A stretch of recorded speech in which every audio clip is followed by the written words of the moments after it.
Շնորհակալություն, եթե ունեք, որ իհարկե 10 ամիս է Բագրատ Սրբազանը գտնվում է ապօրինի կալանքի մեջ։ Ես զարմանում եմ, որ մեր հարգարժան պաշտպանը զարմանում է մեղադրողների առաջադրած մեղադրանքի վրա։ Ինչու է Բագրատ Սրբազանը 10 ամիս գտնվում ապօրինի կալանքի մեջ, որտեղ Բագրատ Սրբազանը տաուշից քայլելով համախմբեց մեր ժողովրդին եւ համախմբեց ամբողջ ընդդիմությանը։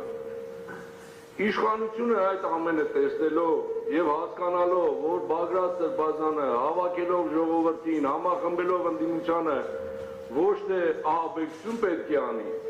այլ ժողովրդի ճնշման ներքո պետք է այս չարքի իշխանությանը հեռացնի, դրա համար է շինչ ու գործ այս 34 հատորը կարեցի եւ Բագրատ Սրբազանը գտնվում է կալանքի մեջ։ Հարգարժան դատարան, անկեղծ իմ կարծիքն եմ ասում, ես համոզված եմ, որ մեր մեղադրողներն դուք ուզում եք, որ 1 րոպե շուտ Բագրատ Սրբազանն էլ, ես էլ, բոլորս էլ լինենք ազատության մեջ, բայց եւ վստահաբար ասում եմ, որ ստեղ այս դահլիճում որոշումները կայացվում են ոչ թե օրենքով, ոչ թե այն 34 հատոր ուսումնասիրելով, այլ որոշումները կայացում են կառավարության շենքում։ Հիմա դուք կարող ասեք ինձ վիրավորում եք, ես հիմա այս օգտանա, եթե որոշումները չեն կայացում կառավարության շենքում եւ կայացում են ստեղ, ես վստահաբար ասում եմ, Բագրատ Սրբազանը մնալու է կալանքի մեջ, որտեղ որոշումը տենց է։ Հիմա դուք հնարավորություն ունեք այսօր Բագրատ Սրբազանին ազատելով, ասեք, որ Արտուր Սարգսյանի համոզմունքը սխալ է, ես համաձայն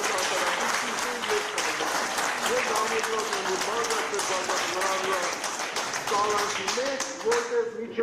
հունիսի 7-ը Բագրատ Սրբազանը պետք է լինի կալանքի մեջ, ինչպես ես եւ մնացածը։ Շնորհակալություն։ Բագրատ Սրբազան, լսում եմ ձեզ։ Շնորհակալ եք ասել այդպես։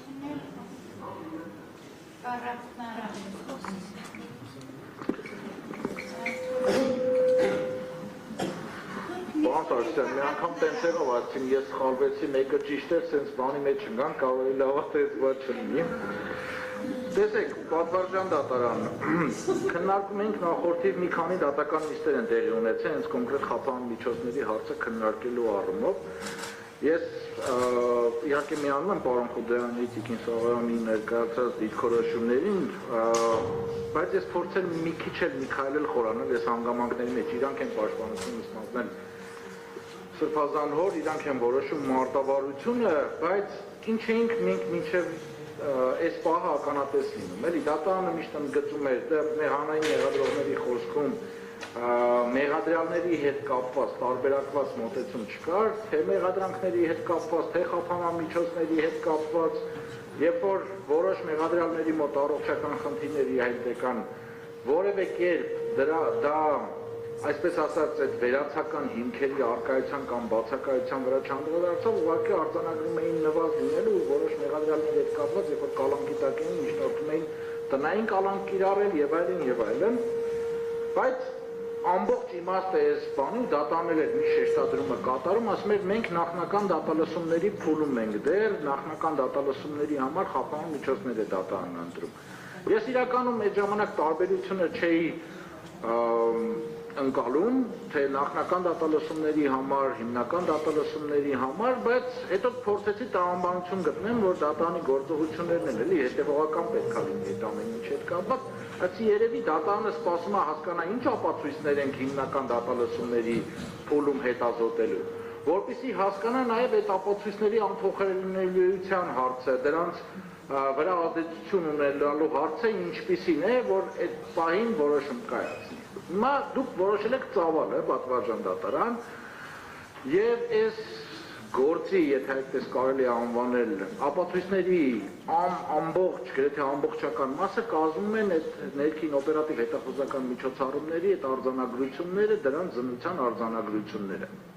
Հիմա պետք է հասկանանք, մեղադրյալներից որևէ մեկը հնարավորություն ունի դրանց ամբողջության, օբյեկտիվության եւ այլնի վրա ազդելու։ Դրանք զնվել են, դրանք, այսպես ասած, դիսկերով ձեր տրամադրության տակ են։ Եթե դուք հիմա արձանագրում եք, որ մեղադրյալներից ինչ որ մեկը հնարավորություն ունի դրանց վրա ազդեցություն ունենա, ուրեմն ինքներդ ձեր չեք վստահում այդ առումով։ Ձեր մոտ են գտնվում, ոնց կարող են, ասենք, մեղադրյալները գան, դրանք փոփոխեն,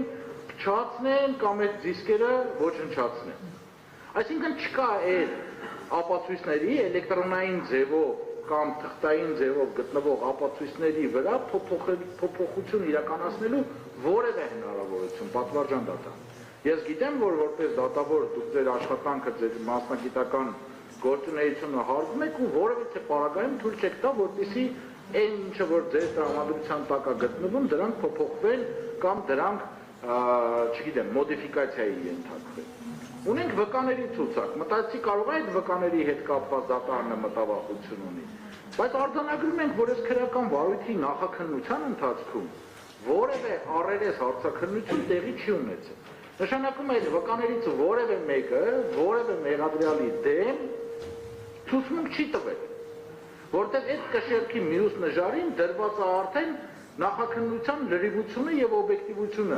Եթե եղել են վկաներ, որոնք մեղադրյալներից ինչ որ մեկի դեմ ցուցմունք են տվել,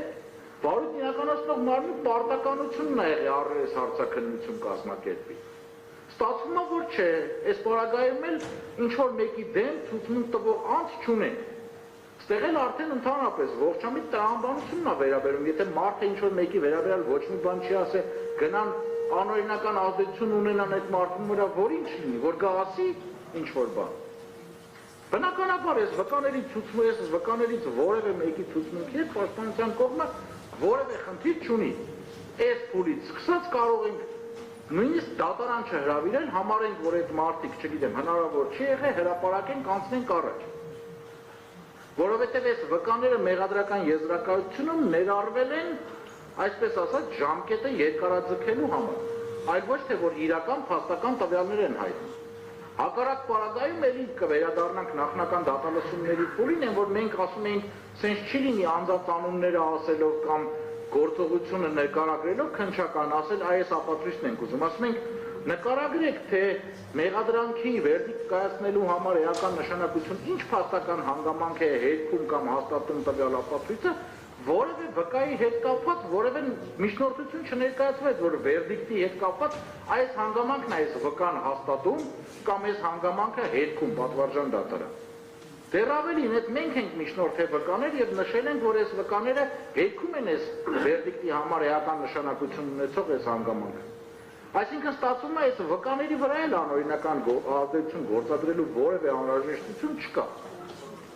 Հիմա այդ պարագայում, երբ որ ապացույցների գերակշռող մասը էլեկտրոնային են ու գտնվում են դատարանի պահպանության ներքո, երբ որ վկաները մենք չենք լսել վերդիկտի համար էական ինչ հանգամանք են հերքում կամ հաստատում,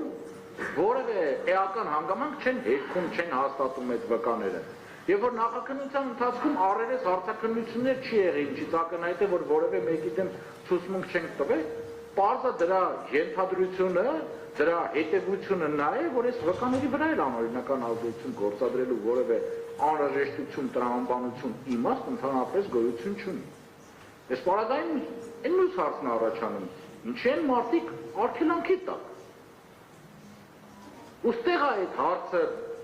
գալիս ու ծնում, որ արգելանքի տակ են գտնվում ոչ թե քրեաիրավական խնդիրներ լուծելու համար, այլ քաղաքական խնդիրներ լուծելու համար։ Հիմա ձեր ձեռքում է այդ հարցը, կամ ցույց տալ, որ այս քրեական գործը իրականում կամ որ ոչ սա քրեաիրավական խնդիրներ լուծելու համար չի, այս գործը ուղղակի օգտագործվում է քաղաքական նպատակներով, որովհետև Սրբազան հայրը երկար ժամանակ քաղաքական գործիչների մոտ ինչ-ինչ պատճառներով չէր ստացվում, այո, ստացվել է այդ մարդու մոտ հոգևոր հենքի վրա ազգային պետություն ունենալու հույսով մարդկանց համախմբել, ինչը այս իշխանությունների համար վտանգ է ներկայացրել։ Ցանկացած ազգային գաղափարից, ազգային մտքից, ազգային համախմբումից վախ ունի այս իշխանությունը։ Դուք էլ շարունակաբար կալանքի տակ պահելով Սրբազան հորը, վերջինիս զրկում եք այդ ազգային քարոզը իրականացնելու հնարավորությունից։ Այս է հարցը, այս բանաձևումը հետևյալն է։ Դուք կամ ձեր որոշմամբ քաղաքական իշխանության ցանկությունը շարունակաբար ի կատար եք ածում, Սրբազան հայերը մնում է արգելանքի տակ,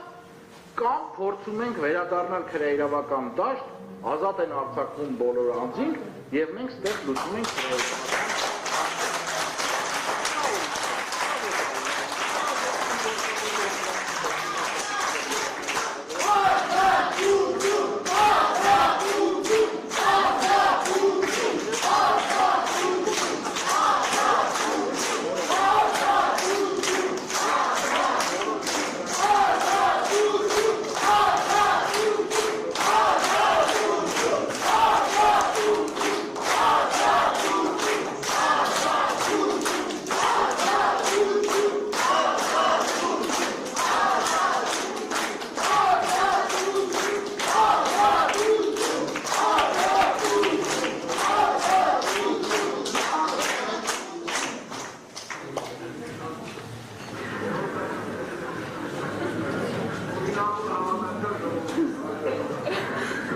Զարդանյան, Բաղդատ Սրբազան, լսում ենք ձեզ, եթե ցանկանում եք հանդես գալ։